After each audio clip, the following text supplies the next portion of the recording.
27 October 96. सैनिक होण्यासाठी तुम्ही काय केलं? पहिला मनामध्ये आपल्या ध्येय होते की मी आर्मीमध्ये जायचं. सगळ्यांना ऐकू येईल असं मोठ्यानं सांगा. मी 5वी 6वीला असल्यापासून माझ्या मनामध्ये एक इच्छा होती की मी आर्मीमध्ये जावं म्हणून. कारण गावामध्ये माझ्या गल्लीमध्ये असे 2 आर्मीवाले होते. त्यांची मी प्रेरणा घेऊन मी स्वतः ठरवले की आर्मीमध्ये जायचं आहे म्हणून. आणि मी स्वतः रनिंग प्रॅक्टिस वगैरे करून व्यायाम करून 10वी झाल्यानंतर मी 11वीला कॉलेजला ॲडमिशन घेतले. नंतर मी आर्मी ओपन भरती निघाली ती कोल्हापूरला. त्याच्यामध्ये मी कोल्हापूरला जाऊन ओपन भरतीला भरतीच होऊन आर्मीमध्ये 26 वर्ष डिग्री करून रिटायर झालो. सैनिक व्हायची इच्छा तुम्हाला कधी व कशी निर्माण झाली? 5वी 6वीला असताना. तुम्ही तुमच्या व्यवसायासाठी घरचे शेती पाहिजे.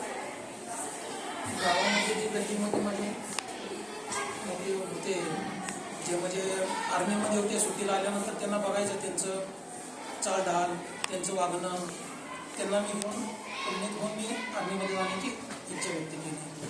आणि घरची काय परिस्थिती अशी होती की मला नोकरी करणे गरजेचं होतं. त्यामुळे मी क्षेत्र निवडले आर्मीमध्ये जाण्यासाठी. तुमच्या कामगिरीचा एखादा रोमहर्षक प्रसंग? कारगिल 99ची कारगिल लढाईमध्ये मी प्रॉपर कारगिल गावातच होतो. 99ची जी कारगिल लढाई छिडली होती ना ती जागेसाठीच होती आपल्या. म्हणजे ज्या टायमाला आम्ही कसं होतो कारगिल गावामध्ये 6 महिने आम्ही वरती डोंगरावरती राहत होतो. 6 महिने खाली डाऊन होत होतो. मग त्या टायमाला ज्या टायमाला आम्ही 6 महिने खाली डाऊन झाल्यानंतर पाकिस्तानची लोक येऊन त्या डोंगरावरती थांबले. मग त्या टायमाला आम्ही खाली उतरलो. ज्या टायमाला आम्हाला 6 महिने झाल्यानंतर आम्ही वर चढायचा प्रयत्न केलो डोंगरावरती जे आमचं पोस्ट होतं त्या ठिकाणी तिने वरनं आम्हाला फायरिंग स्टार्ट केली. मग त्याच्यामध्ये आमचे 14 जवान शहीद झालेले होते त्या टायमाला. त्यानंतर पण आम्ही वर चढत गेलो आणि त्यांच्यावरती अतिक्रमण करून त्यांना पाठीमागं 20 किलोमीटर ढकलून टाकलं आम्ही. जेव्हा तुम्ही सैन्यामध्ये भरती झाला तेव्हा तुमच्या कुटुंबियांच्या प्रतिक्रिया काय होत्या? छानच होती, ती उत्कृष्ट होती त्यांची. त्यांनी मला प्रतिसाद दिलेला. सध्या तुमची नोकरी कुठे असते? नाही, आम्ही रिटायर करून आल्यानंतर जतेश कुजरमध्ये जॉब करतो.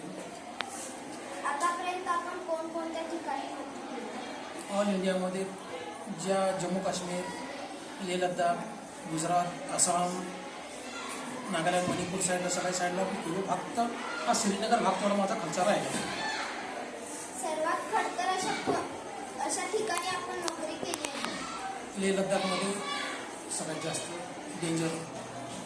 लेह लडाख या जम्मू काश्मीरच्या वरचा भाग आहे लेह लडाखचा, ज्याच्यामध्ये भयंकर परिस्थिती बिकट आहे. ज्या ठिकाणी आपल्याला जागा आपण म्हणजे पोस्ट जे आहे सांभाळून घेण्यासाठी ते आम्ही 4 वर्ष नोकरी केली होती. सैनिक असण्याचा तुम्हाला अभिमान वाटतो? हो, अभिमान तर आहे. तुम्ही देशातील तरुणांना काय समजता? आर्मीमध्ये जावं, स्वतःचं पहिला फिजिकल ठीक ठेवावं. आपलं फक्त फिजिकल स्वतः फिजिकलवरती जास्त भर द्या आणि अभ्यासावरती पण. रनिंग करावं, व्यायाम करावं, रोज सकाळ संध्याकाळ प्रॅक्टिस करावं. आणि आर्मीमध्ये जावं, पोलीसमध्ये जावं, जे म्हणजे ज्यांचं शरीर टॉप फिजिकल आहे असं. नसेल तर मग आपण नॉर्मल आपण IPS PSI ही पण बनू शकतो.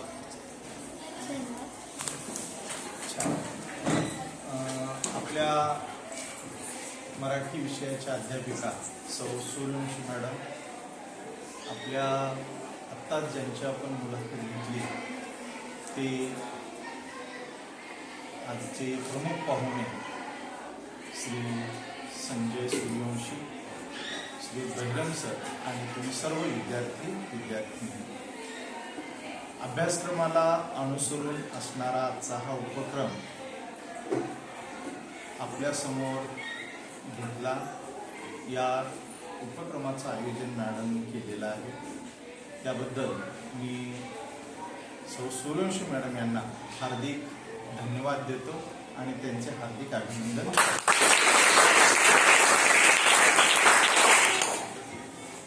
खरं म्हणजे आपल्या शाळेमध्ये सेवानिवृत्त सैनिक, आपण सैनिक म्हणूया, सेवानिवृत्त सैनिक आहेत आणि त्यांच्याकडून प्रत्यक्ष सैन्यामध्ये काय परिस्थिती असते कोणते अनुभव येतात